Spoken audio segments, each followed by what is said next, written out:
Sewerage की भाई साहब ऐसा है, यहाँ कम से कम 100-150 परिवार है और सभी लोग मतलब परेशान है सीवरेज से, क्योंकि अब सीवरेज के हमारा छोटे छोटे गड्ढे बना रखे हैं।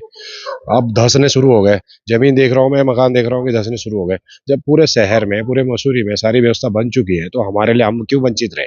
और पिछले कार्यकाल में जो क्या हुआ कि पहले सीवर लाइन डली है यहाँ, वो किसी कारणवश जो है उखेड़ के फेंक दी है, तो हम लोग उससे वंचित है, तो हम लोग कहाँ जाए, कैसे करें।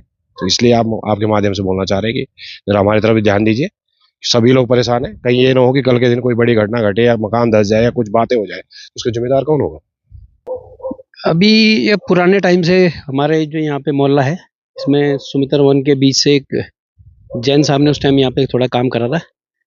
तो थोड़ा मेरे ख्याल 100 मीटर के रेंज में जो काम हुआ था वो वहीं पे बंद हो गई थी योजना। तो आगे जो है अब ये कोई अधिकारी यहाँ पे उतरा नहीं है। ये मोहल्ले वाले सब अपने आपस में बात करके फिर ये स्टेप उठाया कि सब लोग मिल के आपस में, और जितने लोग हैं जो इससे वंचित है उनको लाइन में जोड़ा जाए। तो अभी कुछ नहीं है, अभी तो धरातल पे तो कुछ नहीं है। अभी ना तो कोई यहाँ पे कोई विभाग से कोई आया है, जल निगम वाले सर्वे उन्होंने अभी आगे न बताया नहीं हमें कि कहाँ से जाना है, क्या जाना है। आसपास के जो एक दो जगह हैं हमारे से लगता हुआ, वहाँ से तो एक सिविल लाइन गई है, पर जो हमारे मोहल्ले का है वहाँ से नहीं है। यहाँ पे कम से कम आपके लगा लो अब 100 से 200 परिवार तो ऐसे हैं जो इससे छूटे हुए हैं लाइन से।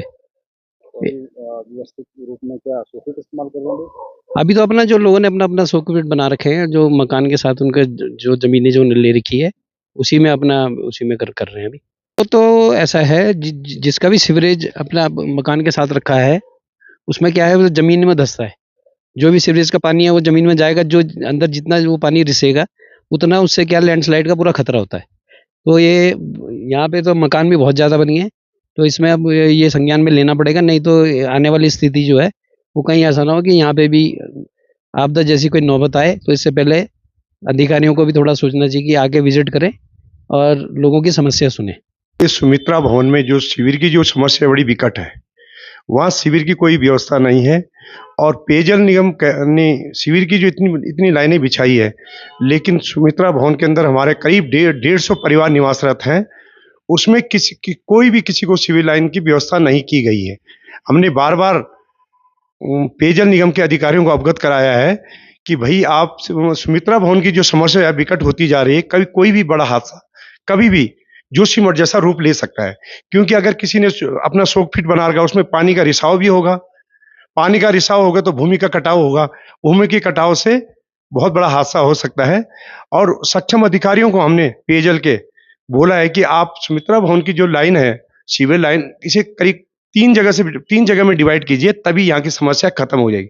लेकिन वो आश्वासन देते हैं और उन्होंने सबसे पहले तो सुमित्रा भवन का सर्वे क्या करवाया वो बता नहीं रही, कई हमें अवगत नहीं कराया, क्योंकि ग्राउंड जीरो पे हम ही लोग रहते हैं, हमें मालूम है कि शिविर की कितनी विकट समस्या है।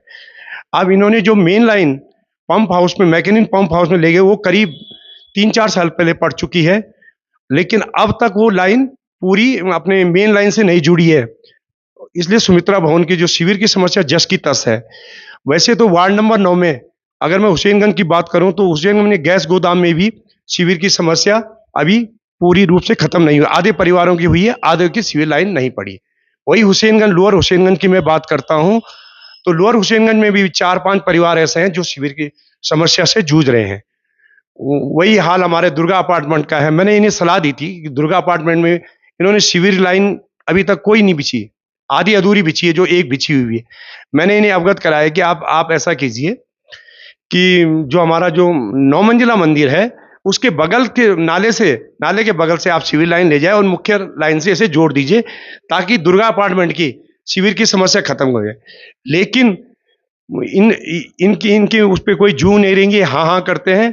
कई बार मैंने इन्हें मीटिंग के लिए बुलाया कि देखो भाई, पेयजल निगम और जल संस्थान का आपस में समन्वय नहीं है। मैं अपने वार्ड में विशेषकर ये देखता हूँ। उसका एक मैं उदाहरण देता हूँ कि मैकेनिक पंप हाउस में, जो हमारा पंप हाउस है जहाँ पानी है, तो इन्होंने वहाँ से सिविल लाइन, वहाँ पे जल संस्थान ने अवरोध पैदा किया कि भाई आप यहाँ से सिविल लाइन नहीं ले जाएंगे। तो क्या जल निगम और जल संस्थान की पहले से कोई सामंजस्य नहीं था कि भाई यहाँ टैंक है, रिसाव होगा तो टैंक में जाएगा, टैंक में पानी दूषित होगा। अभी उस पूरी लाइन को चेंज कर रहे हैं। उस लाइन को चेंज करने में तकरीबन इन्हें 5-6 महीने लग जाएंगे। और सुमित्रा भवन, दुर्गा अपार्टमेंट और भंडारी निवास के लोग तब तक क्या शिविर की समस्या से जूझते रहेंगे? ये अधिकारी क्या चाह रहे हैं? क्या कोई बड़ा हादसे को न्योता देना चाह रहे हैं ये लोग? वही समस्या सैंडफोर्ड के अंदर भी है।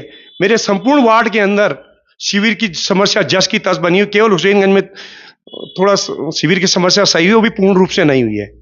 मैं सक्षम अधिकारियों को अवगत कराना चाहता हूं कि यथाशीघ्र इसका सर्वे करवाएं। इनके पास सर्वे प्लान ही नहीं है।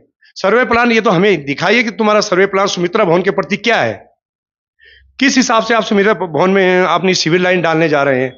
और जब सबसे पहले मीटिंग, जब हमारा नया नया बोर्ड गठित हुआ था, उसके बाद पेयजल निगम के अधिकारी आए थे। मैंने वहां अवगत कराया था उन्हें कि सबसे ज्यादा समस्या सुमित्रा भवन के अंदर शिविर समस्या है। शिविर की तो छोड़िए, सब अगर मेरे वार्ड के अंदर जाएं तो पानी की भी सबसे बड़ी समस्या, जो इन्होंने भी नई नई यमुना जल पंपिंग योजना बनी, वो भी हम मेरे वार्ड के अंदर प्रॉपर नहीं है। ये रोज हमेशा ये आश्वासन देते हैं कि आपके साथ मिलकर हम ज्वाइंट सर्वे करवाएंगे, जल संस्थान के साथ मिलकर ज्वाइंट सर्वे कराएंगे और उसका एक मैप बनाएंगे, उसके तहत काम करेंगे। लेकिन वो न ज्वाइंट सर्वे हुआ, न मैप हुआ। आज जनता सीवर लाइन से, सीवर की वजह से और पानी की वजह से जूझ रही। यथाशीघ्र अगर इस कार्य को पेयजल निगम पूरा नहीं करता तो हमें आंदोलन करना, मजबूरन होकर हमें एक उग्र आंदोलन करना पड़ेगा, जिसकी संपूर्ण जिम्मेदारी किसी भी घटना की, किसी भी अव्यवस्था की संपूर्ण जिम्मेदारी संबंधित अधिकारियों की होगी।